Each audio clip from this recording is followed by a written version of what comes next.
Today's show is pre-recorded. Y'all know what time it is. Y'all don't know, y'all better ask somebody. Hat on, suit on, looking like the Dapper Dawn, giving them all dressed like $1 million bucks, things in its cuffs. Y'all tell me who could it be but Steve Harvey? Oh yeah, out there listening to me. Put your hands together for Steve Harvey. Put your hands together. Steve Harvey, listen, Steve Harvey, why don't you join? Yeah. Steve Harvey, get on, y'all. Better give me some eggs right now. Steve Harvey, yeah, join me. Come with me, help me say, you gotta turn it on, yeah, turn it on. Steve Harvey in the morning, y'all. Turn it on. Turn it on. Steve Harvey in the morning, y'all. Yeah. Turn your radio on. You gotta turn your radio on.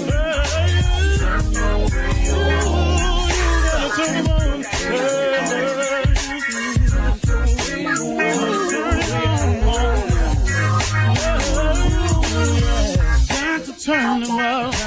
Steve Harvey got to turn them out. Steve Harvey turn them on to the morning, y'all.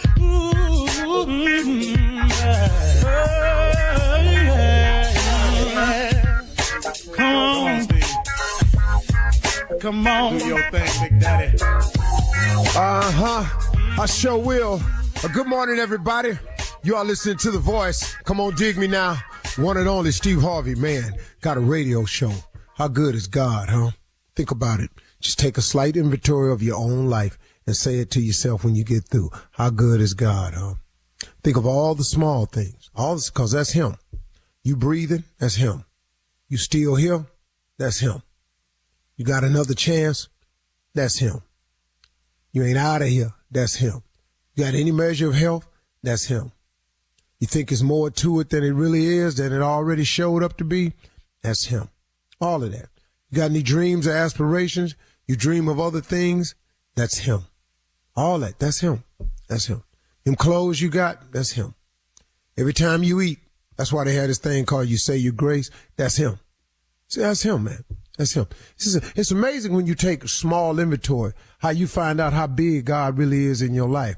Now, the more you turn yourself over to him, the bigger he can be for you. See, he'll only be as big as you let him. It's one thing about God now, he's a gentleman. He can make you do anything. You know, you get too big for him. You know, you lose your humbleness. He can humble you now. God created man with the power of choice. We're the only creature he created that he gave us the total power of choice. When we mate, who we mate with, you know, everything, all of it, man. It's a choice. What we want to be, how much we want to make, where we want to live, what climate we want to live in. We can live in cold climates, hot climates. You know, we speak different languages. You can go learn another language. A bear can't do nothing but be a bear. He can't go learn how to be a fox. He can't go learn how to be an otter. He just can't. An ostrich is an ostrich, man. He can't come out here and fight like a lion. A lion is a lion. A lion eat meat. He can't eat vegetables. I don't care how much meat ain't around. He'll lay down and pull up out of here and die because he can't eat grass. He's just a lion, man. You understand this? That God gave us. We are the one creature he created that has total power of choice. You can make every decision in your life. What kind of watch you like? That's the one you can buy. You want to live in Switzerland? Go ahead. You don't like Switzerland? You can move to Miami. You want to live your life of crime? Go ahead. That's you. He gave you the power of choice. You want to do right? Come on. So now, look at this thing. We are all the results of a series of decisions that we have made. If we could just identify that the problem is us, we could begin the solution. See, that's the problem, y'all. It's us. It's what we do. I threw my life down the hill. I can't tell you how many years based on some decisions that I was making. Now, I can justify my decision when I wasn't happy and I was doing this and I was in misery and y'all on there. Yeah, Steve, when you get through, you made the decisions, though. And you can look at this any way you want to, y'all, but at the end of the day, I'm just talking to people that's really, really wanting to improve their position in life. And how do you do that? You got to have a solution. How do you come up with a solution? You got to identify the problem to even begin to solve it. But if the problem ain't ever you, how you going to solve something that ain't you? See, okay, let me look at it this way. If somebody say, like, I got a child of mine, man. This dude right here, man. I don't even want to get into it this morning. Boy, I'm struggling with this boy. But, man, you go to people, you ask them why they do something. I just wasn't taking care of business. Why? I just didn't take care of business.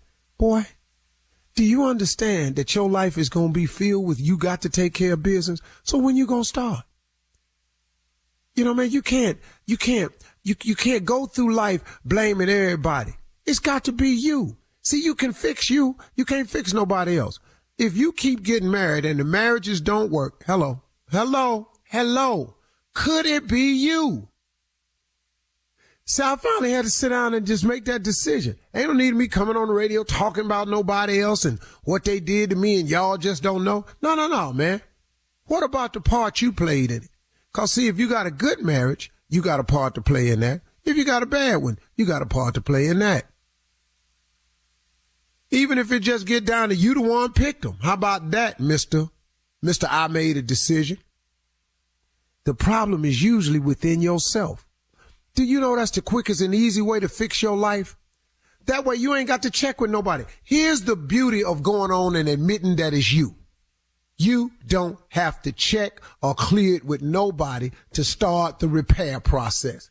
You don't need anybody's permission. You ain't got to put it before the review board to see if it'll pass. It ain't got to go through Congress. You ain't got to hope that your local politician get their hands on it and make a phone call for you. You ain't got to ask any counselors to come in and sit with you. You don't have to check into rehab. All you got to do is decide. The problem is me. I'm going to start changing me. Identify the problem and start with the part that you can own up to. Once you identify the problem, you can start planning on how to fix it or how to get to accomplishing something. But remember, this planning is important. If you fail to plan, then please plan to fail. If you don't know how to make a plan, let's just start with the basics. Just make a list of what you want. Make this list and then go to God in prayer with an open mind. And open your mind up to all the clean opportunities that are available. Here's why a lot of people won't succeed. Because certain opportunities come along, you don't want to do them. That kills me, man, when I hear people. I ain't doing that. I know young comedians that come to me all the time talking about, man, what you know? I said, man, just take every gig you can. No matter what it pay. Well, listen to me, son. You can go make that money that it pay, or you can make the decision to sit at home and make no money. It's comedy, a hard business.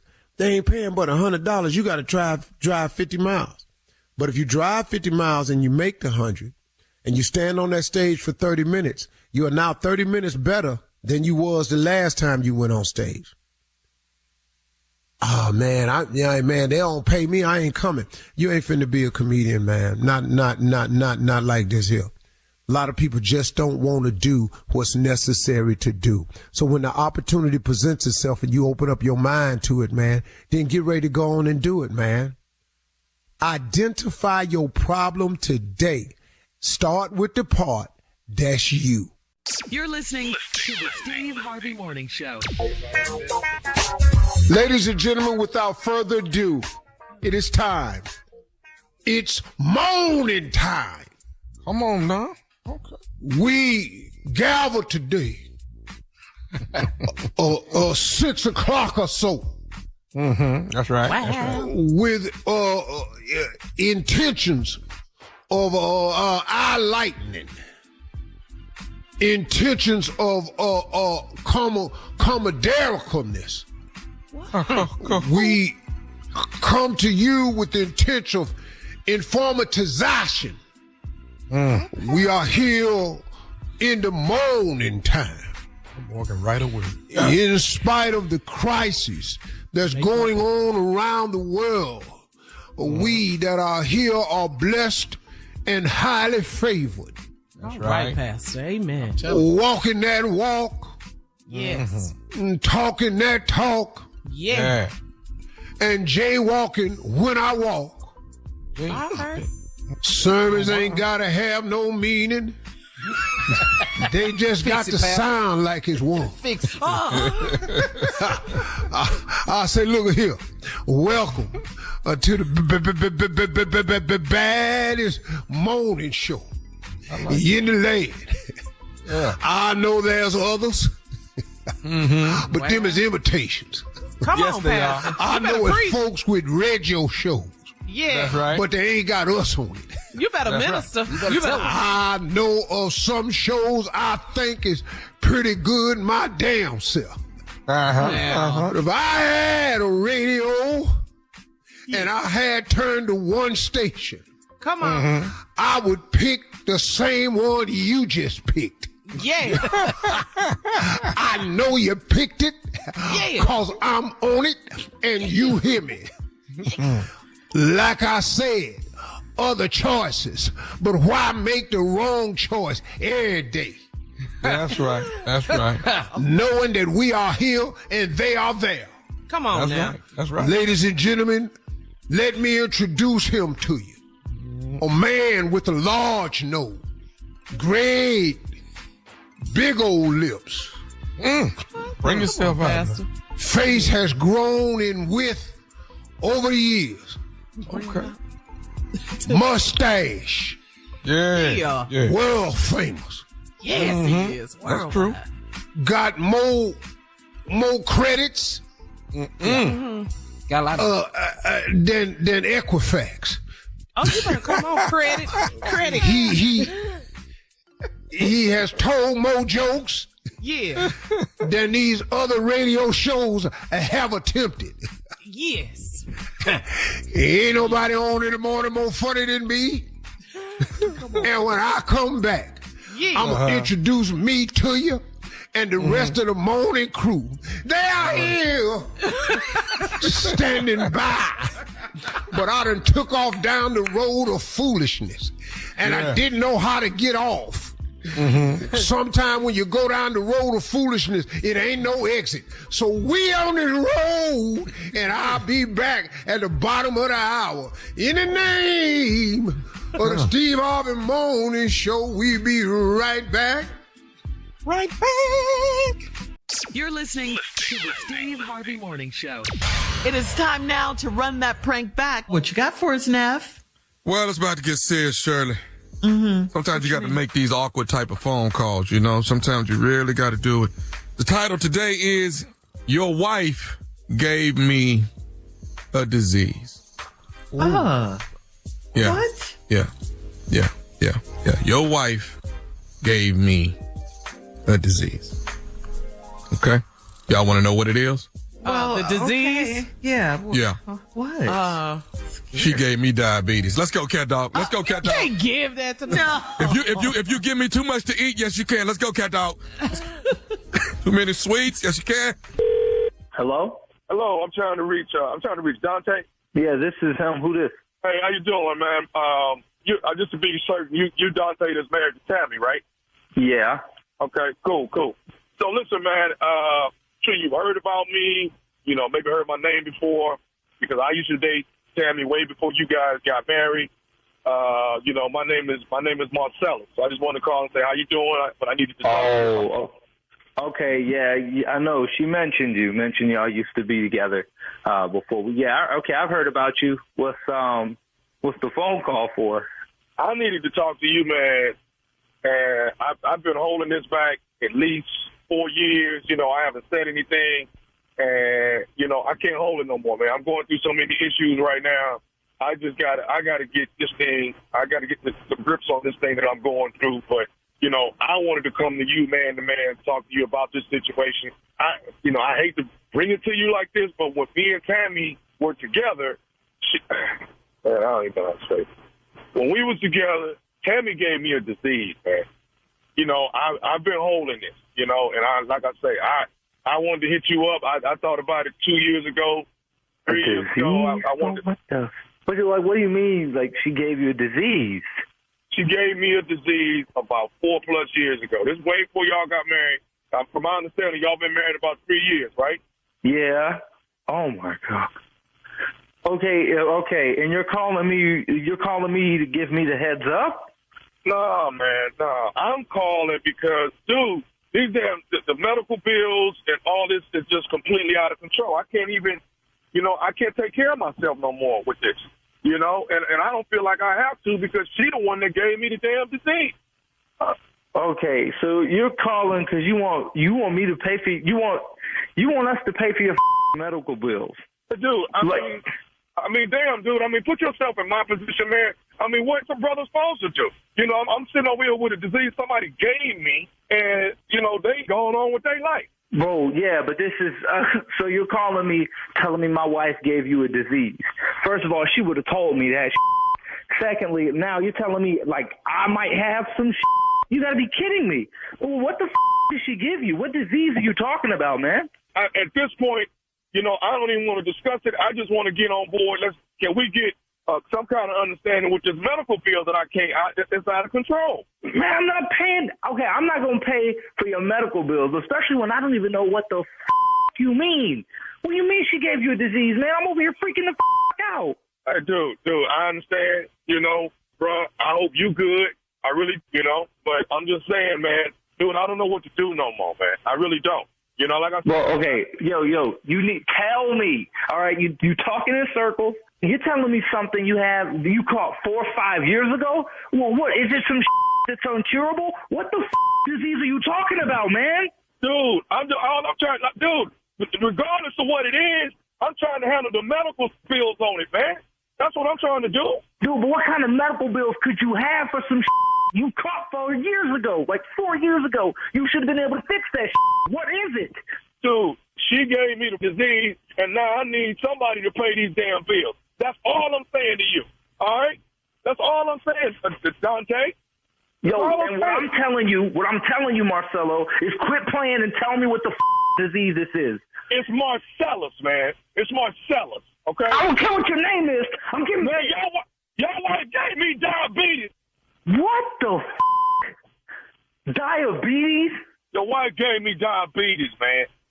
Man, you must be telling me the hell you can't somebody give you diabetes? What you mean she gave you diabetes?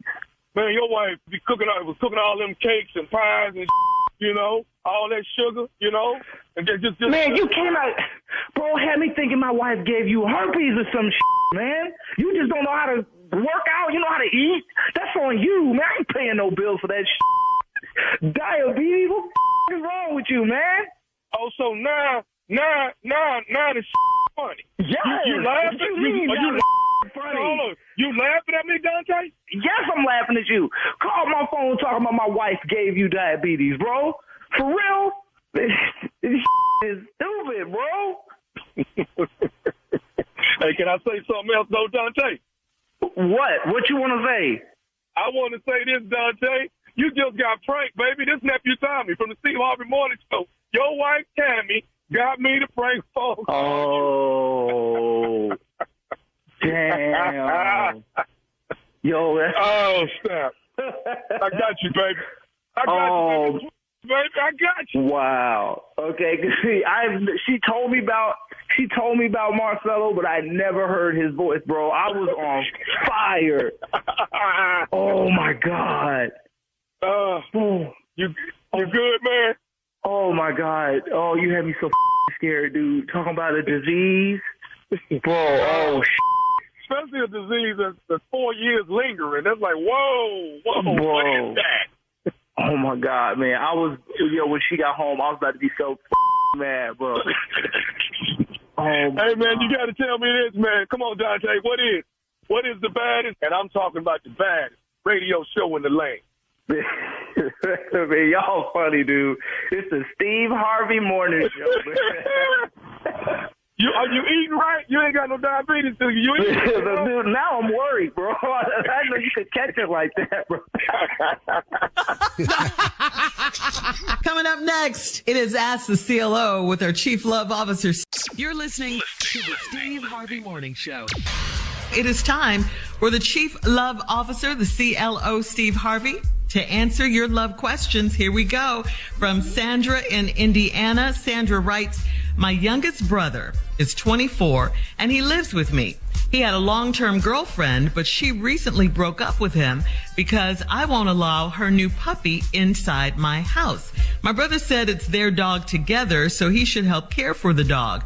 I told him it's a firm no, and he said I'm ruining his life. I think that's a bit dramatic, but do you think I should bend my rules? No, I think it's the damn dog that's ruining your life. Don't put this off on your sister. It's that damn dog. It's your sister's house.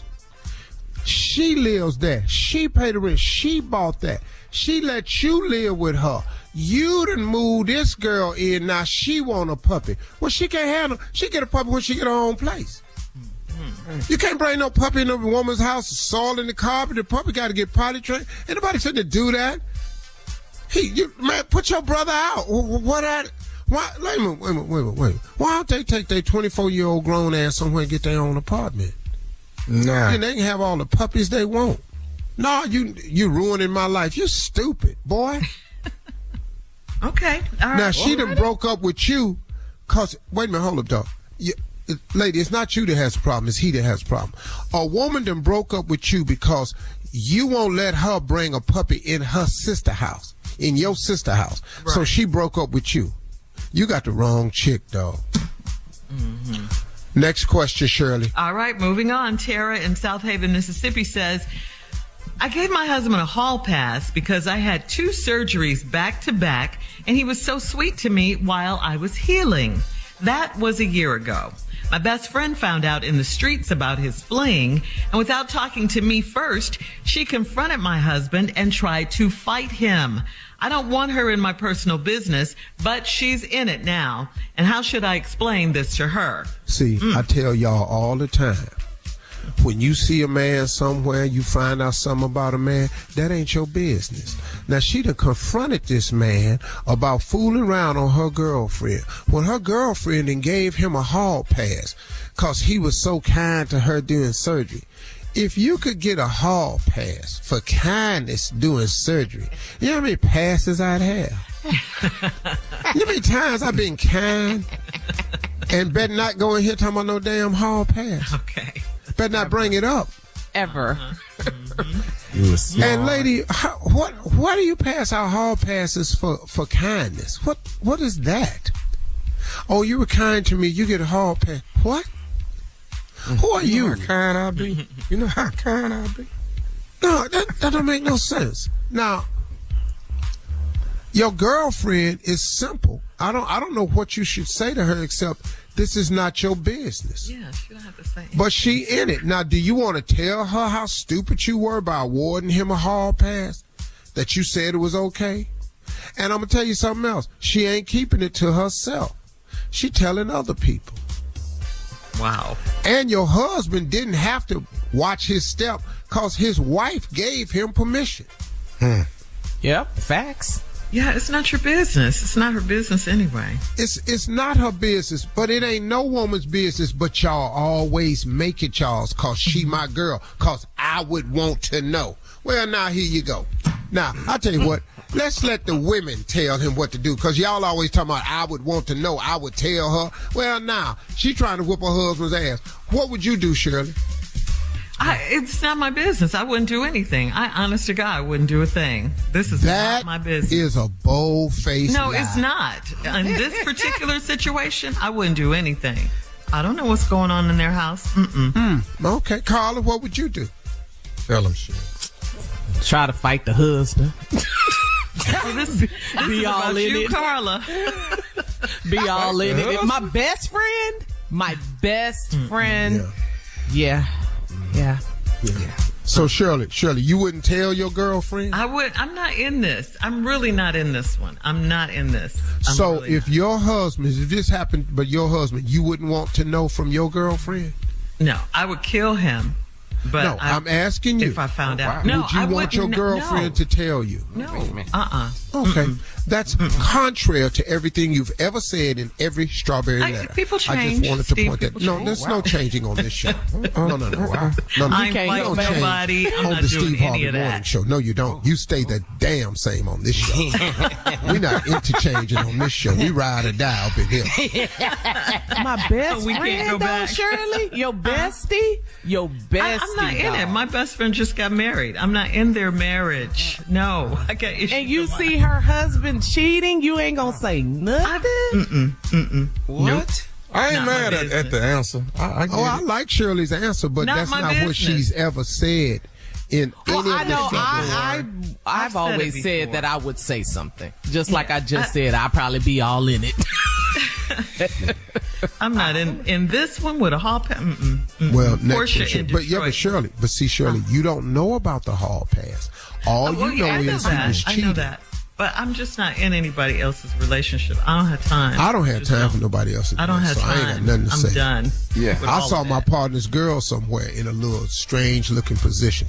I'm not going to tell this man this here.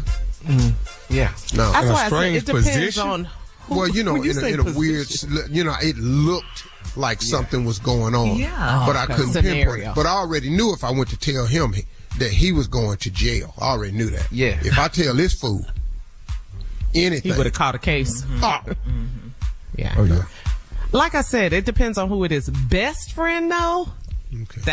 that's like my sister to me. So, All right, sure. for me. Ready. Okay. All right, moving on. Cedra in Topeka says, my boyfriend has a habit of sending several women a good morning text before he starts his day. He does it freely and doesn't think it's a problem. I think it's the first step in cheating, and I'm jealous. Am I overthinking it, or is this cheating? Man, come on. How does work? What are y'all doing nowadays? What relationships y'all got? What y'all allowing up in here? What is these new rules that you can text 3 women in the morning, wish them good morning? What? Several I don't know women. who can do that. Shirley texts me every single day. Shirley Strawberry. She texts me scriptures every morning. I asked Shirley, I said, Shirley, do me a favor. Text me a scripture every morning. Shirley texts me a scripture every single morning. I was on vacation and didn't quite see the name Shirley, because Shirley's text comes with a strawberry next to her name and a heart. I deleted it. For safety purposes. Because I was The blurry emojis. and I didn't know it said Shirley. It looked like Sheila, and I deleted it. The emoji 'Cause scared. I don't know what the hell. You just woke up. The heart and a strawberry. All I right. couldn't explain this. Thank you, CLO. Coming up at the Deleted top her of the hour. and the scripture. Right after this. You're listening to the Steve Harvey Morning Show. All right, guys, here's a question. What product or what brand reminds you of your childhood home? All right, here's an email from T from New Orleans. It says, hey, morning crew. Every time I see the Quaker oatmeal, the box, I think of my mom's house when I was a kid. She always had a box of it on top of our refrigerator. When I go to visit my pop's house, he always had a box of Frosted Flakes cereal in his pantry. In fact, he probably does right now. What brand or product did your childhood home always have in stock? I got a bunch of them. I knew it. Ready for me? You want good Like memories? what? Yeah. Like what, Steve? You go first. Like Comet. Comet. Okay. Yes. Oh, yes. Comet. That green ass little can of Comet with the peel off top with the 8 holes in the top. Yeah. Sprinkle it in and washed all your sinks and your bathtub out. But let it sit though. Let it sit for a minute. Let it till it changed colors. Tell you another. Ain't open up a refrigerator while seeing an open box of Arm & Hammer baking soda. Yes, sir. Yes. Yes. Steve, take Yes, us that's back. right. Same box for a whole year. So you want me to keep taking you Arm & back? Hammer. Sitting Still on use that. your What? stove. That Maxwell or Folgers coffee can with the grease in it. Yes, sir. Yes, sir. Yes, sir. Yeah. It's real Good thick. memories. Yeah. In the bathroom, Crest toothpaste. Yes. Oh, you were Crest people. Okay. No, we wasn't really Crest. We were Colgate. Yeah, we had that too. We was whatever was on sale, people. You better talk. Okay. Can I jump in here and say this though? One more toothpaste though. Ultra Bright. I thought that was just the greatest thing. Go ahead, Tommy. Ultra Bright. If we ran out of that toothpaste, then we go to that fridge where that baking soda was and go in there and get that. Sir. Yeah. And Yes, dip sir. that toothbrush in yeah. there. That's nice. I actually brush my teeth better with baking soda. Hello. Yeah. All right. How about this? Come on. Tide laundry detergent. Tide. Tide. Had to have some Tide. I know about that, And Shirley. Ivory. Yeah. That's And washing Ivory. powder too, Shirley. That ain't that liquid. That's washing powder. No, we had that's right. Fab, That's right. Fab, and Oxydol You're so loud. in the big blue box of damn Fab. But you didn't. Did you have Ivory soap though? Did you have Ivory soap to take your bath? Dial. Dial. Oh, you had Dial. What? Yeah, we had Ivory. We had Ivory. Yeah, we had Ivory soap. Yeah, it floated in the water. Ivory. Yeah. Okay, let's go in the bathroom. And up underneath that counter, it's a little red can, got some grease in it, called Royal Crown. Huh? You better talk. What? All your scalp with that right there. Yeah. That's how I got my hair pressed Blue when I was a magic, kid. all that. Yeah. We in the bathroom. We in the bathroom. Yeah. Yeah, we're in the bathroom. Scott's single ply toilet tissue. One sheet. Scott.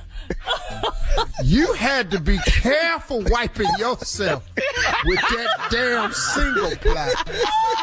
Man. I can't tell you how many times I misjudged it and pushed my finger Wait. dead off. Okay, we get it. Yeah. We got it. Yeah. We got the Single ply. God, single That single ply. ply. My daddy loved that. Boy, you get 1,000 sheets. Yeah. Yeah. Oh, my That was God. my aunt's favorite. Wait, do y'all remember AIM toothpaste? Yeah. AIM toothpaste. Yeah. Yeah. AIM. Yeah. The stripe toothpaste. Yeah. AIM. Yeah, with stripe. Yeah. Gleam. I got one what for you. deodorant? Okay. Okay, go. Here, That Go ahead. bottle that hung on the back of the door looked like a hot water bottle Hello. with a tube on it. Yes. And a spray Oh, nozzle. yeah. Boy, me and my nephew got the ass whooping our life one time. We feel that my mama had went and we found it on the back of the door. We'd always wondered what it was, so we put water in it, and we found out that the water squeezed through them little holes on that white tip. So we chasing each other around the house, shooting Like water guns. squirting each other. Okay, then he fill up the bag, and it was my time to hide. And then he'll have it under his arm. My mama came in that house. My mama said, "There's all this vinegar in here." Oh, God. Now, we didn't even know. We didn't know nothing about no vinegar smell. She said, "What is all this vinegar I smell in this house?" Now, we talking about, oh, that ain't us. Cool. We was squirting water. Boy, we sat there. My mama got to doing the math and went back in there and touched that hot water bottle with the holes on it. And boy, we got our ass beat. And then, so we didn't even know why we got beat. And then my brother was talking to us. Told you what it was, didn't it? Hey, man, Yeah. let me ask you something, Steve. What did you and Al in there grab mama's hot water bottle for today? Said, nah, we was playing water gun with it. He said, boy, you know what that is? See right there. Yeah, I don't know what it is. But when- He said, And then he that's a told you. lady's bag. And then I said, I don't, what, because I'm clueless. Yeah. What you mean it's a lady's bag? That's a douche bag. Really? Still, I'm clueless. Boy, when my damn brother told me what that bag was for. You wanted to shower, didn't you? Man. I'm shooting water in my mouth. Oh, God. I'm firing full blast. I got the bag under my arm, mouth wide open.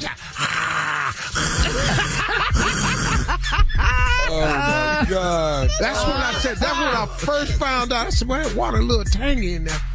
Whoa. Oh, my God. Because, you know, they had a special solution they put in there, and you put vinegar in it, too. Oh, God. And that's... we know. And I had no idea. All right, we're moving on. Thank you, Steve. Jesus. Man. You're listening to the Steve Harvey Morning Show. All right, so Steve, when we left off, you were telling... We was constipated when we left off. We was talking about constipation, but that's all a man got. It doesn't compare to labor. Absolutely not, and don't ever let me No, it say doesn't. that again. But for us, though, Yeah. Close thing we got. it's close. That's all we got. 2 centimeters? I don't know what that Yeah. means. I need Felt 2 like more dialing. centimeters, and we can stop some of this. 2 centimeters is all I need to get some of this pressure off me. Shirley, you ever been sitting up there? You ever been sitting up there sweating so bad, like your ass had been running a marathon, sweat just pouring? I'm not discussing this with you guys. Hold up, let me ask you this, Shirley. You're Have sick. you ever reached over and tore a shower curtain down? No, go see a doctor. I'm talking about all. It's a Raisin Bran, a survival. I'm talking about the enema. rod and everything on you. Coming down. You in there fighting. Can't even Now you recognize the got- bathroom. Yeah, now you got that plastic curtain on you. Now you really hot. You in there constipated. Now you got on a sauna suit. A what? A sauna suit. Because of the plastic You shower in here curtain. catching hell, man. Suffocating yourself. You ain't never had your ears pop. You ain't never had that? Yeah. Yeah, off That the pressure? plane. Yeah. No, Gotta get off the no. plane. In that room. On an In that elevator. bathroom. Yeah. No, in the bathroom. Bathroom. When you go up to high Yo, elevation. ears, Papa, you really need some You time. ain't never leaned back and knocked everything off the back of the toilet. You guys are They never sick. did Flow, candle in the flow, glade in the flow. everything. Yeah, all that in All the that. flow. You ain't never done that? I told a hot water heater knob off one time. Come on, boy. Told that whole hot water off. Come on. Come on. The Just faucet. no more hot water. I had Yeah. to grip it so hard. Yeah. You got bid? Okay. Wow. I reached over and grabbed a toothbrush out the cup one time and just snapped it in half. With your teeth? Couldn't take it no more. All right, so Shirley, I didn't reach over and grab the plunger and let that do the I work. don't. Yeah. Get Yeah. that plunger. It plunged yourself. Get that Tommy. plunger. Tommy, it just See, I plunged gotta sit on this yourself. plunger. Yes. Plunge yourself. Hey, dog, you ever kicked a hole in the hamper and had to have somebody come and get it off your foot? Boy, I'm trying to tell you what be happening here. That's what we have. this all started because you were supposed to be helping Tommy buy a gift for his wife. We're not. And we supposed was to be just having talking about this in labor. conversation. One last one, though. See. I'm talking about back in the day when the only thing in the bathroom was that JCPenney catalog, and you ever tore a catalog in half? That's some pressure, man. That's some pressure. That's strength. That's strength right there. Just Strong? tore a whole catalog in half. Yeah. Oh, man. Yeah. You all, I'm seriously, go see a doctor, you guys. Okay. You're listening to the Steve Harvey Morning Show. All right, so Steve, here's a funny story. A guy on Facebook said that he heard someone call an old car a jalopy, and he said he knew right away that guy was old. So I got to ask Tommy and Jr., what are some of your favorite old person words or phrases, things you've been hearing all your lives, that old people say? Like jalopy, for instance, calling a car a jalopy. When Steve calls somebody on drugs a junkie, You know. junkie is just, Not an when I hear addict. junkie, That's my favorite, though. you don't hear that often. No, you don't. I love it. With that word, too. Oh, you're comfortable with it, Steve? Yeah. I was talking to my brother the other day, and my brother said, man, I can't stand that jive-ass turkey. What? Damn, bro. That's right out of the 70s. Jive-ass turkey. My brother's still saying that. What about you, Junior? When old people say, these old players, they say, boy, if I had your hand, I cut mine off. I don't know where they got that from. They all say it, though. Boy, if I had your hand, boy, I cut mine off. I'll tell you another one right here. Y'all want some hot water cornbread? Hot water cornbread. Hot water cornbread. What is that? Yeah. That's old as hell, hot water cornbread. You like red eye gravy? What? Y'all still doing that? Man. These are your favorite old people sayings or phrases. Boy, Between me and you and the fence post, I'm gonna tell you something. Between me and you and the fence post. What? Yeah. What? Oh, you know, like they get sit over there telling them old people be sitting there said, looking at me like a new calf standing at a goat at a fence. What they be saying that? What? Wait, say it again, Junior. Well, they said looking at me like a new calf, looking at a new gate. I say, where'd you get that from? I've never heard that one before. I've never heard that a new gate. That's down in Brenham, Texas. I mean, go down there. They'll see it. They'll tell you. And I got Just go down there. friend from Brenham. Hey, Kamisha. My daddy brother, Uncle Lewis. I've been to hell and jail. They both the same. I didn't put the orange jumper. I didn't put the orange jumper and the flip flops on. What? Yeah. What is that? You been to hell and jail? They both the same. Yeah, what is that? I'm gonna tell you something now. Don't nothing beat a hog head cheese sandwich. You're gonna stick with food. Wait a minute, hold I'm up. getting that vibe. Cause that's old. You can't even say that. My children have no idea what that is. No. Hog head cheese. No hog head cheese. Boy, you can't beat a hog head cheese sandwich. That's the fastest way to raise your blood pressure. My children have never had that. My children have never had chitlins. Never. No. Wow. For what? Well, hell, they've never been poor. Let's just start there. There you go. Damn it. What is it when old people say one in the hand beat two in the bush? What does that mean? That means better go with what you got. Don't go mess with something over there. Go with what you got. Yeah. A bird in the hand beat two in the bush. See, if you let the one in your hand go and stick your hand in that bush and them birds fly off, you ain't gonna have no damn bird. Nothing. I never knew what that meant. Nothing. Yeah. Okay. Never knew what that meant. Favorite. And you know we used to hear, mark my words. Mark, because I said that to Tasha, mark my words. What does that mean? Mark my words mean write this down, because this finna happen. If I can get you to use your head for more than a hat rack, we're gonna be all right. Oh, Lord, You know that? yeah. Oh. My mom used to say something about a chicken in a pot and a window to throw it out of. Have you heard that saying? Ain't got a pot to piss in Yeah. or a window to throw it out of. That's it. That's What it. chicken? Shirley, what? I don't know what you got that. What you talking I about? was thinking He of was chicken in a bougie, pot. y'all. Who's throwing the chicken out the pot? I was like, what, Mom? What are you saying? All right, coming up Stop next. all that piddling round. Yes. What is piddling? That's the same thing as you. Keep still. Come on, Shirley, let's go. We got to go see a man by the horse.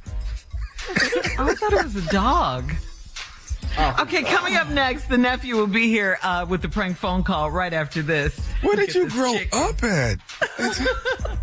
You're listening to the Steve Harvey Morning Show. Coming up at the top of the hour, right about 4 minutes after, it's my strawberry letter for today, and the subject, my ex-wife made my son hate me. All right, we'll get into that and find out what that's all about in just a few, because right now the nephew is here with today's prank phone call. What you got for us, Nav? How deep you want me to go with it? Go deep. Knee deep and stupid, all the way just up to your neck and stupid. How far you want to go with it? I'll have this question for you. How deep can you go? Can you go deep? Go. You just Can't got tell you how that. many times I've been asked that before and paid good money for it. Go deep, stupid. Yeah, let's go. All right, this right here is called Get a Drummer Some. Give the drummer some. All right, give the drummer some. Cat dog, if you would. Hello? I'm trying to reach Richie. This is he? Hey, Richie, how you doing? You the drummer for the band? Yes, I am. What can I do for you? Okay. All right. You also the guy that you manage. You're the manager of the band too, right? Correct. What's up? What can I do? All right. We want to book you guys for. I think it's going to be in February. Mm-hmm. All right. February 16th. That's yeah. My name's Carter. They told you I was going to be calling. I think so. Yeah. Okay. Well, I'll tell you what. We're going to go through a little check minus list here and make sure we on the same page and we got everything's going to be good that night. But I hear you guys, I'll tell you something. You guys come highly recommended. You know that, don't you? I appreciate that. We know that. We're the best band out there. Yeah. So it's all good. Sounds all good. Sounds perfect. All right. Now let's talk about money because that's always the most crucial thing to talk about. Now you guys. Sounds good. You guys are supposed to be about 3,500 from what I understand? Correct. All right. How many hours do I get you for 3,500? So what time we starting at? We're gonna start 7, probably 7:30. You know, get that thing jumping off about 7:30. I think that's gonna be good. Yeah, we could play till I guess put at 10 o'clock.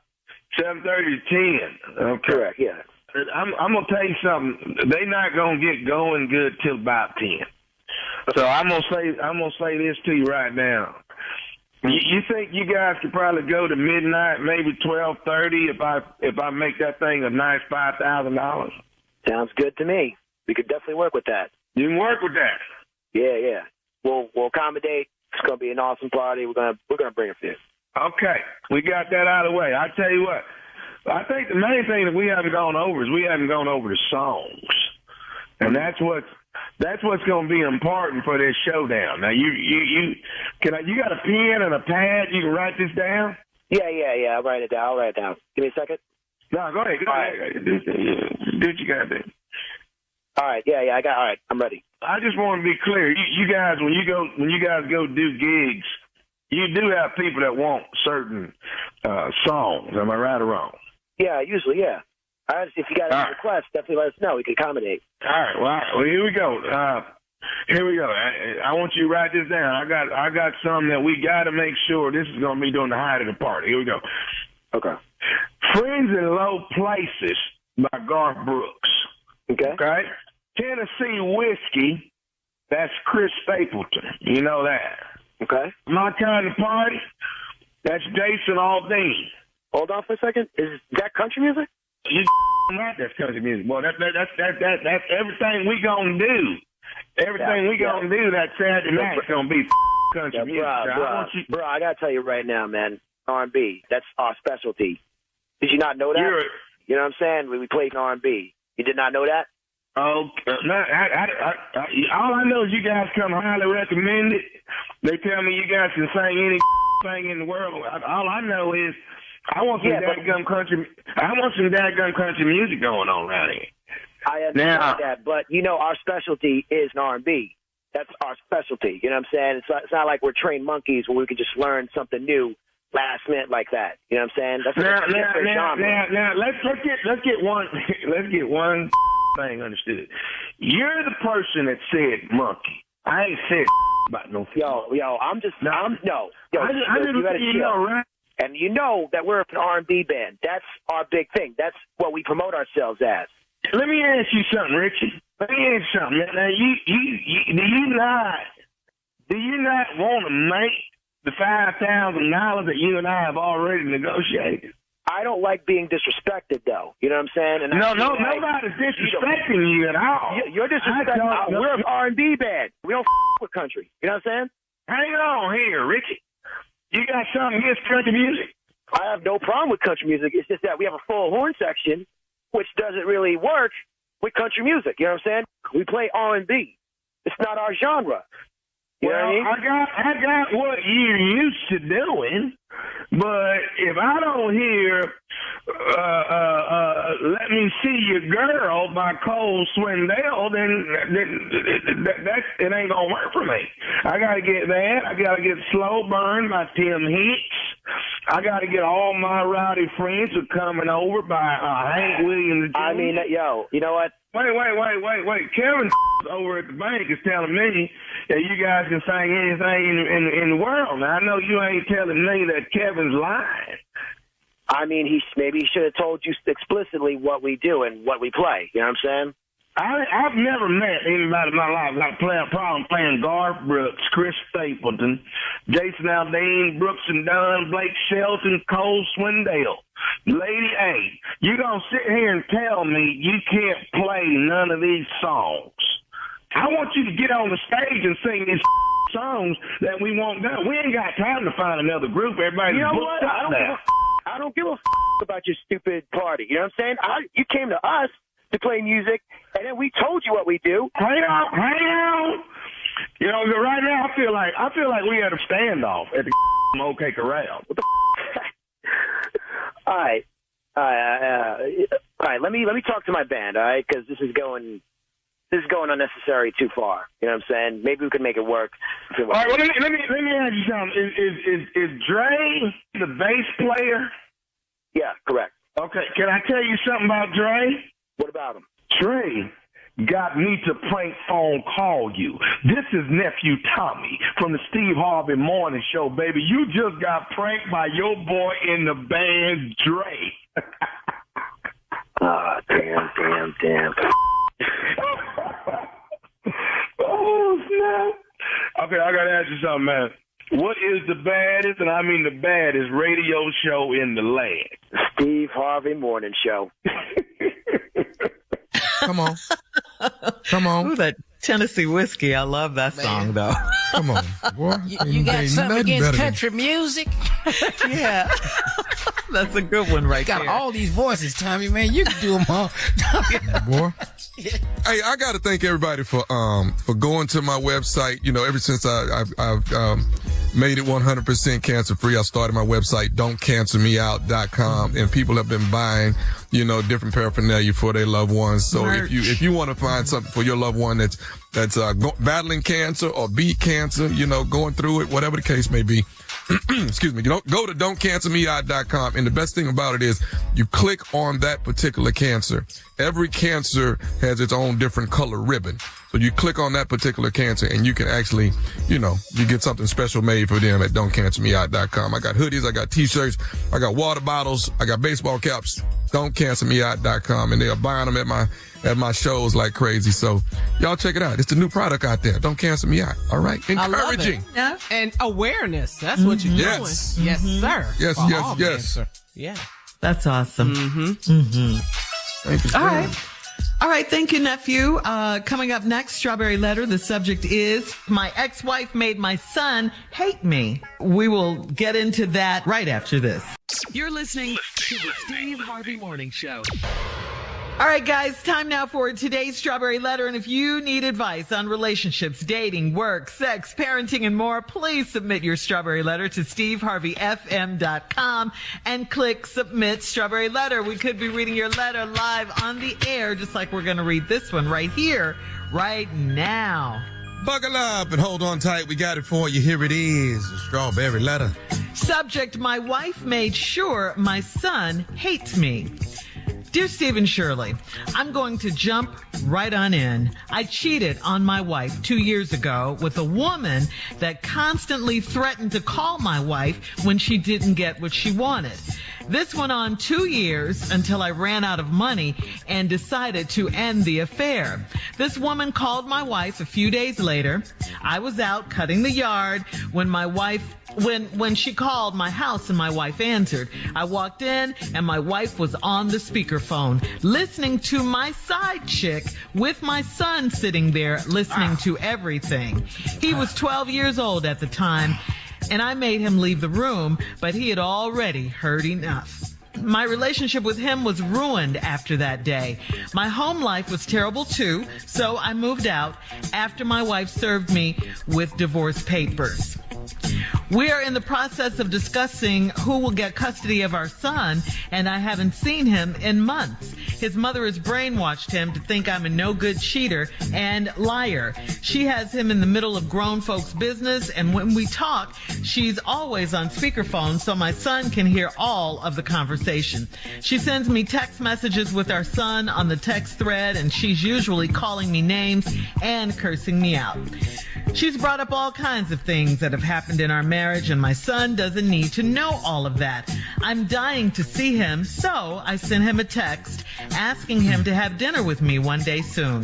He sent me the most disrespectful reply a child could send a father. I wanted to go snatch him up real quick, but I can't. This is not the boy I raised. He needs his father back in his life. How can I reverse all of this brainwashing? Please advise. Well, I don't know if you're going to be able to do that, and I have to say this, everything in this letter is just terrible. Everything in this letter. I mean, you cheated for the lamest excuse ever. I mean, in the history of cheating, just say you cheated or wanted to cheat. Cheating because this woman was going to call your wife if you didn't cheat with her is about the stupidest thing ever. I mean, and then you cheated with her for 2 years? She scared you for 2 years. Okay, that's just dumb. You should have told your wife about the threats when they started, and then call the woman's bluff and not cheated since she ended up calling your wife anyway. I also, this is what I don't hear in this letter. I don't hear any remorse from you. I hear no remorse from you about what you did. I mean, did you try to fix it? Did you try to apologize? Did you try anything? Anything? I mean, and of course your wife wanted to hurt you, and she knows your son is a way to get at you. I mean, what she did is beyond wrong. What she did is beyond wrong. There's no way your son should have been in the middle, as you say, grown folks' business. If she needed an ally, she could have talked to another adult, you know. She tainted the boy now, made herself look like the victim, and made you hate him, made your son hate you and disrespect you. I'm not blaming your wife. I'm not blaming her for anything. This is your fault. This is you. And of course your son doesn't want to see his mom hurt and going through because of you. People get divorced every day, and parents do get joint custody of the kids. So hopefully during the divorce that'll work itself out. But yeah, you, sir, created all of this because of your cheating. Now the family's broken, but you got to get to your son some kind of way. You got to apologize to him. You got to do something. You got to talk to your son, and not say anything bad about his mom like you tried to, allude to in the letter. None of that. I don't agree with anything she's done either. And your son is already damaged by what she did, letting him hear everything. So you got to get to a counselor. You got to talk to him, a therapist, a pastor, Jesus, someone to heal this relationship. Hopefully, like I said, the divorce, when you get custody, he can begin to understand that you do love him. Whew, Steve. See, I don't think this is a letter at all about reconciliation. I don't think it is at all. And I think the man came right on when he said, I'm going to just jump right on it. Mm-hmm. I cheated on my wife 2 years ago. He already noticed his fault. Yeah, he knows that. I'm just saying, he knows this is his fault. With a woman who constantly threatened to call my wife when she didn't get what she wanted. See, now, that's not a threat. If you don't stay with me, I'm going to call your wife. It could be anything she wanted. Because he said like he was buying her stuff, getting her stuff, probably helping her, with the bills and all this here. When she don't give something she want her way, or him to come over at a certain time, then I'm going to threaten to call your wife. This went on for 2 years, and this is the killer part. He says, until I ran out of money and decided to end the affair. See, this affair was based around the money he was giving the mistress. So when the mistress couldn't get what she want and would threaten, I'll need this, you need to buy me that, then she'd threaten to call the wife. He kept it going for 2 years. He liked the little sideline stuff, but it was costing him too much. So then he decided to end the affair. What, Shirley? He didn't have to do any of this. He was cheating with the woman. He was buying her stuff. She wanted more. When he didn't have the money to give her one, she threatened to call him. He tried to keep it until he ran out of money. All right, we'll come back. We'll come back with part 2 of your response. Girl. At 23 minutes after the hour. Come on back so I can straighten her letter and her out. Come on back. You straighten him out. He needs No, it'll straighten you out. My ex-wife made sure my son hates me is the subject. We'll be back right after this. You're listening to the Steve Harvey Morning Show. All right, come on, Steve. Let's recap today's Strawberry Letter. The subject, my ex-wife made my son hate me. All right, the man writes a letter that said he gonna jump right on it. Cheated on his wife 2 years ago. He admitted that. He know he wrong. With a woman that constantly threatened to call my wife when she didn't get what she wanted. That could be, I want you to come over now. That could be, I want a new dress. That could be, I want you to fix my car. That could be, I need help with these bills. It could be anything she wanted. But she would threaten to call the wife. Now, he tried to keep it up, and he said this went on for 2 years until I ran out of money. And I said, man, now I got to end this affair, because that affair he was in, it might have been sexual, but it was tied to money. Sugar daddy ran out of sugar. He just daddy now. So that's what happened. I was out cutting the yard when she called my house, and my wife answered. Walked in, wife on the speakerphone, listening to my side chick. He know he wrong. My son was sitting there listening to everything. He was 12 years old at the time, and I made him leave the room, but he had already heard enough.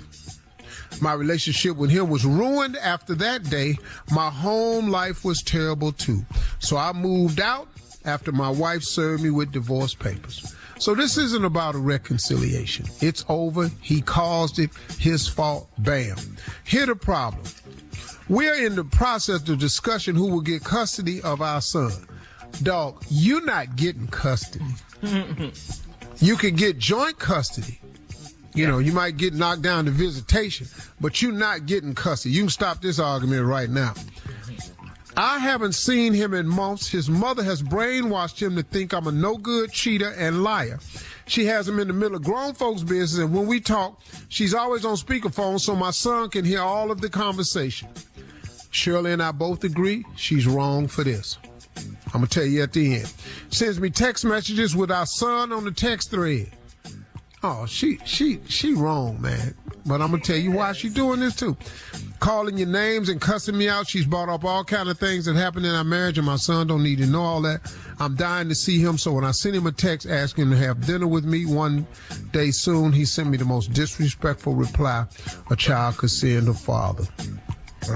I want to go snatch him up real quick, but I can't. This is not the boy I raised. He needs his father back in his life. How can I reverse all the brainwashing? Please advise. Well, see, here's the deal. She has accomplished what she wanted to do. But here's the problem. She won, but he lost. Not you have lost. Her son has lost. Because, see, not only does she not have a husband, but now she got her son thinking he ain't got a father. And it don't have to be. Because here's my opinion in this whole thing. When your husband doesn't prove to be a great husband, it doesn't mean that he's not a good father. Those are two different roles, completely.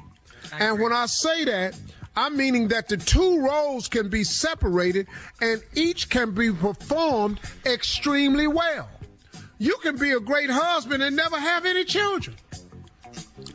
You can be a great father, but you don't necessarily make you a great husband. So the man's not a great husband. Got that. But that don't mean he ain't a great father. But as a scorned woman or man, tying the two together only hurts the child. The child is crushed. Oh, you whipping the father's behind. But do you know that in the long run, that man is still a man no matter what you say about him? But you are hindering your son's development into manhood. Because the one person that can teach him how to be a man, you've discredited him. Because he wasn't a good husband. See, y'all just wasn't it for each other. For whatever the reason. Was he wrong for cheating? 100%. 100%. But because he's not a good husband, don't make him not a good father. So now you brainwashed the child into hating his own father, and you win. But guess what? Your child loses. And y'all got to stop that. This is knowledge and wisdom. Yeah. Right? If you are out there, you have to stop that. If you're in the process of using your child as a pawn in your divorce or your relationship, you have to stop that. I am speaking from experience. You have to stop that. It's not for you to do this to this boy. Because I have news for you. One day this boy is going to grow up. And he going to know the truth. And as this boy grows up, this boy is going to make mistakes of his own. And he's going to start to understand that mistakes happen in life. But because he wasn't a great husband to you, don't mean that he wasn't a great father to this boy. And you're doing nothing but damaging the boy. And they tell you all the time, listen, I don't let my children hear me say nothing about their mothers disparaging. Nothing. Oh, I could, but I don't. Now, them on the other hand, oh, they done me like a damn book. But guess what? At the end, the truth comes out. Hang in there, dog. I support the man in this letter, unlike Shirley. I support the child. All right. Well, wow. Okay. Well, we'll continue this conversation when we come back. My ex-wife made sure my son hates me. Steve and I agree on that is definitely wrong. And we have some personal experiences to talk about when we come back. We all do. Right after this. Sorry. You're listening to the Steve Harvey Morning Show. All right, Steve, this strawberry letter was interesting. My ex-wife made sure my son hates me. You know, I mean, we can relate to it. We've both been divorced on the show. You know, full disclosure, my first marriage didn't go well, didn't end well, but we had a beautiful child out of that relationship. And, you know, I'm not ashamed to admit that I was very bitter. I was very, very bitter when we broke up. You know, you get to a dark place sometimes. You're angry, you're bitter, all of that. And, you know, I was on the radio in LA. A lot of people who listened during that time probably, well, hopefully they don't remember, it was so long ago. But yeah, I used to badmouth. Everybody ain't forgot it. I used to really badmouth my ex-husband on the air constantly because, you know, something would happen that it would remind me or, you know, trigger me or something like that. And I'd just go in, you know, or say one thing, call him a deadbeat dad or whatever. And just not a good look, you know. So when you look back from now, what you think? Oh, it was horrible. I mean, I had to stop myself. You know, you grow, you change, people change, they do. I had to forgive him. It started with that, forgiveness, because forgiveness is not for the other person. We talk about that a lot on the show. Forgiveness is for you. Once I forgave him, then I could start to heal, and I stopped, and I apologized on the air. I apologized to him for saying that because we had a child. I never wanted her to grow up and, you know, have people saying, well, your mom used to do this, talk about I never wanted that. So, you know. Mine ain't feel that way. Okay. All right. Then there's the other side. Here we go. Here it comes. But you wouldn't do that. You're too much of a gentleman to do that, you know. Well, I would never talk about my sons and daughters' mothers in a disparaging way publicly. I would never do that. You know, I have my comments away in my own personal life because I'm human, but never on the air because I taught my sons. I raised my sons to honor their mothers like I was raised to honor mine and to defend her at all costs. They can't see me talking about it and then I ask them not to honor them. Exactly. But, you know, my ex, not as I do, yeah. But my ex went on a complete and total smear campaign out of her anger and scorn. I mean, for years. I understand. For years. Yeah. I mean, just attack. Yeah. You're so angry. You know. Yeah. And, you know, I thank God I had Marjorie, you know, a strong woman who knew me. Yeah. And could say, no. All right, we'll be back with more of the Steve Harvey Morning Show right after this. You're listening to the Steve Harvey Morning Show. All right, guys, here's something we saw on Facebook. Now, there was a boss who asked 5 coworkers who were in a meeting if they had any spare change. So this guy said, my friend was about to reach into his pocket and a coworker grabbed his hand to quietly stop him from offering change. A different coworker who was eager to kiss butt said, hey, I have 80 cents. The boss said, great. I heard your change jingling throughout the meeting. Please don't bring any change into the meetings anymore. Wow. Oh, set up. Yes. So Steve, I gotta ask you, I know you have a crazy, horrible boss story. I know you do. Please share. Yes. I mean, just in my life, I thought all my bosses was horrible because, first of all, my problem all of them? as every last one of them. None of my bosses, because I didn't think none of them should be in charge of me. That was my whole damn. Yeah. So you didn't like authority. I had a boss named Bob Cook in Cleveland at General Electric.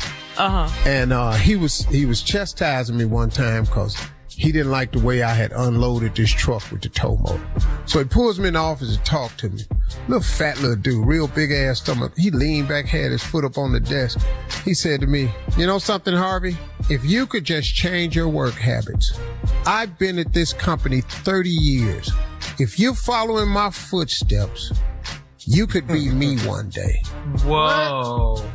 That did it. I got up and was walking out that door. He said, where you going? I said, man, I don't want to be you. And walked out that door and shut that door. 2 weeks later, I was gone. Yeah. Okay. Wow. Yeah, that cost me right there. That walkout moment, shut the door. I said, man, I don't want to be you. Jay, what about you? Yeah, I'm agreeing with Steve. Quitting takes a toll on your life, and it only hits you when you're sitting in that car. I mean, you quit inside, but then you got to go outside, and you have already quit it. You know what I'm saying? Inside, well, I'm not. Well, the hell with it. Damn it! You take this job, and you know what you can do with it. Okay, I'm out this, and then you walk out. Now you in the car, and then that's when it all hits you. It hit you right there. What did I just do? What did I just do? Jay, when you realize they finna send you your last check. Yeah. Ain't too many people with a job got enough savings to last. Yeah, you know what I mean? Yeah.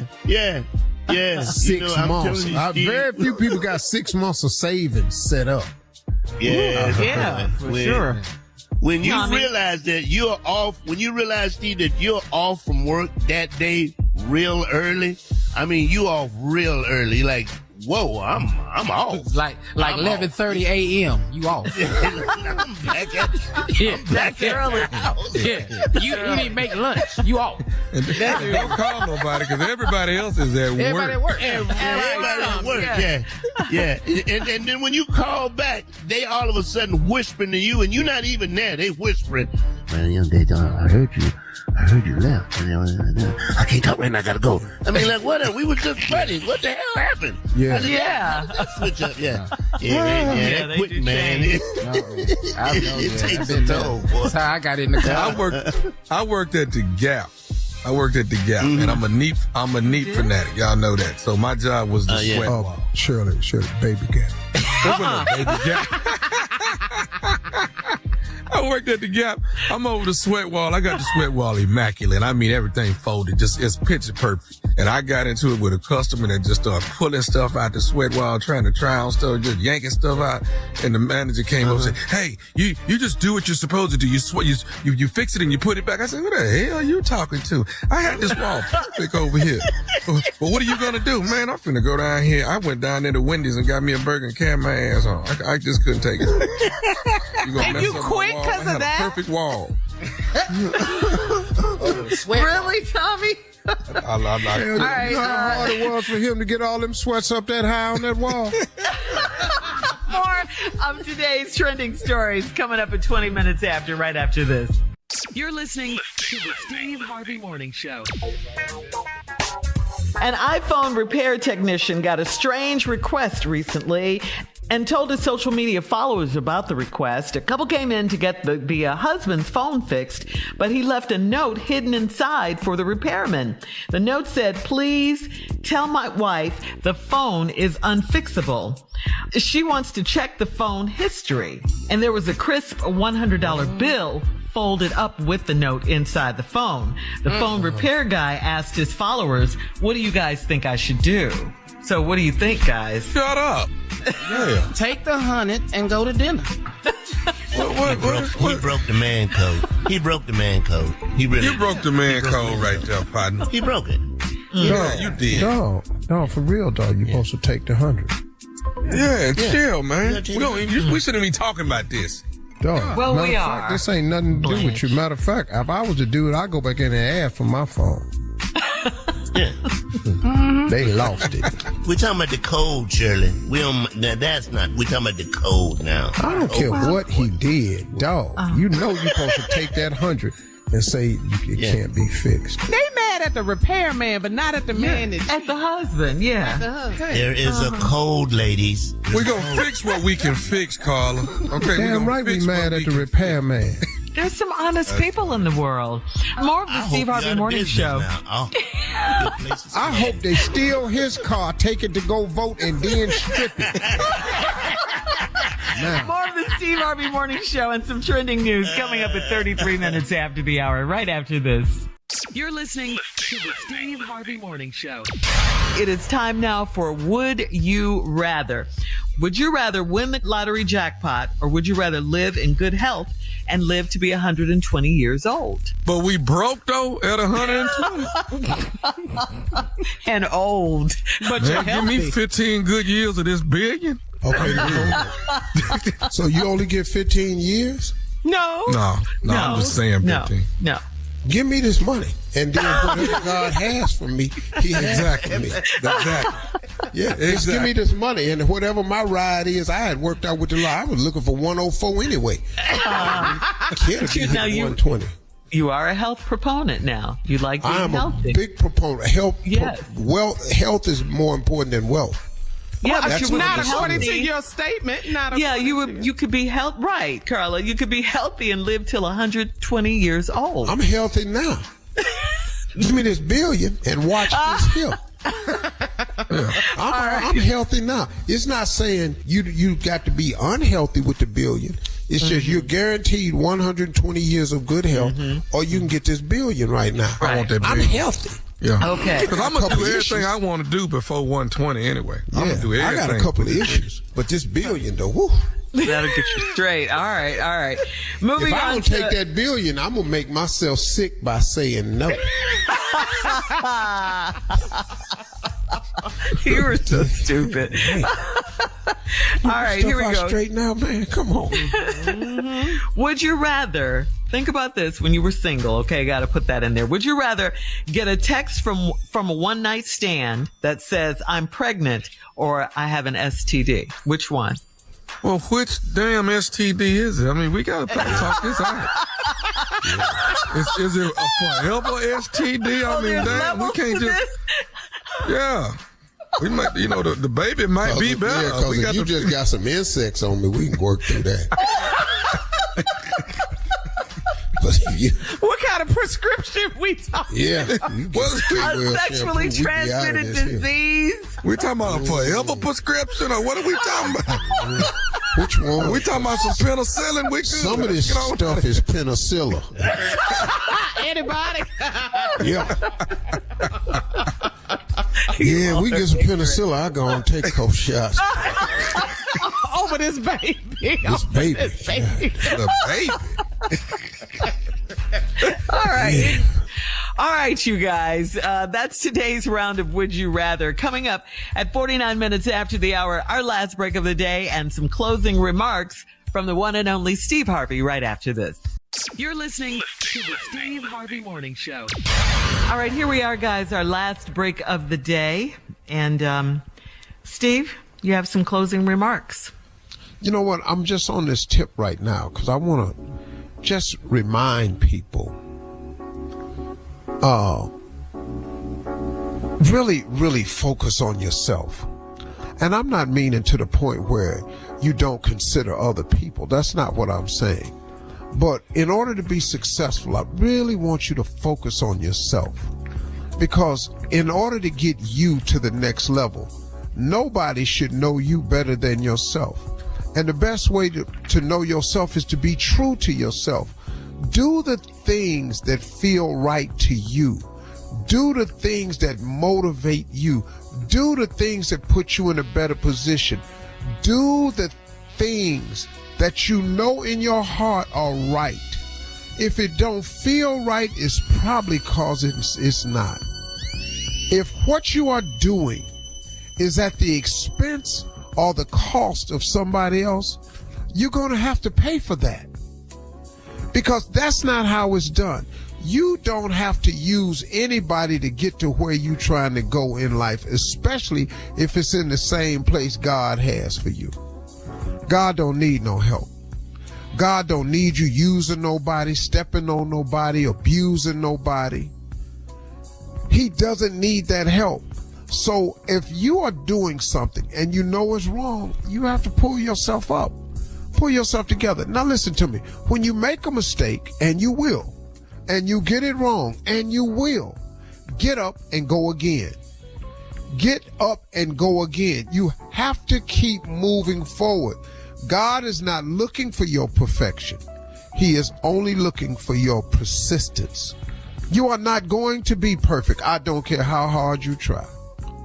That's what grace and forgiveness and mercy is all about. Because he implemented a system where he knew that we were going to fail so many times along the way trying to get it right. So he created grace, mercy, and forgiveness. So when you make a mistake, stop laying in it. It's okay. You made a mistake. It's no big deal. Everybody makes them. But know yourself and know what you do. If you don't really care to drink, nothing says you have to drink. If you're the person that really ain't into weed, just cause it's legal don't mean you got to do it. Alcohol's legal. Cigarettes is legal. But if it's not for you, it's not for you. Know yourself. And lock in, after you know yourself, lock in on your purpose. You know, I say this all the time. The two greatest days of your life are the day you're born and the day you discover why. But listen to me, man. That why is critical. That why is your purpose. That why is your meaning, your service.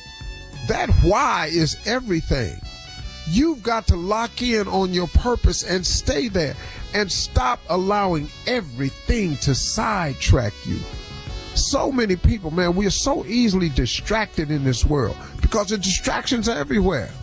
But you got to get tuned into your purpose. Why are you on this earth? Are you really on this earth to live the way you live it? I mean, you have to just come to that. I had to just sit myself down one day and go, Steve Harvey, are you really in this world to live the way you live it? Do you think that God took all this time, bring you through all the stuff he brought you through for you to act like this? For you to continue living like this? And when I had that honest conversation with myself, the answer was no. And so I had to start pulling it together. But I couldn't pull it together by myself. I had to ask God for some help. You know, why would I not go to God for the help? He's my creator. If you're driving a car and you got a car and your car break down, there's an owner's manual in the glove compartment. And you know why it's there? Because it helps you troubleshoot what's wrong with the car. Now, if you're driving a Toyota, that manual that you're looking for in the glove compartment is going to be a Toyota manual specific to the type of car that you're driving. That way you know exactly how to fix what's wrong. So when something is wrong with you, you have an owner's manual.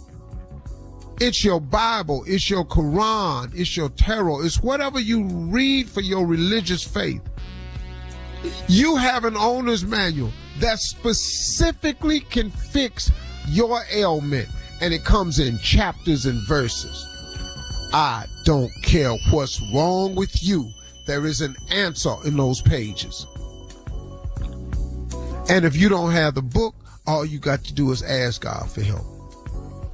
But you have got to get tuned into your purpose. And when you make mistakes and you fall, it doesn't mean it's over. I have fallen thousands of times, but the blessing that I have, that God has given me, is I have the will, the desire, and the faith to get back up over and over and over again. And you can do it too. You have that same thing in you. In order to get up, you simply have to look up. Every time I fall, I look to my Heavenly Father, and He gives me the strength to go on to tomorrow. And you got it. All you got to do is get home, go to sleep, wake up, and go again. Come on, y'all. This is the year. You can change a lot of things. It's going to take some effort on your part, but you can do it. It just takes some faith. Now, faith without works is dead. You got to get busy. Stay true to yourself. Identify your purpose and stop getting distracted. Let's go. My closing remarks. Y'all have a great day. All right. Talk to God. He'd love to hear from you.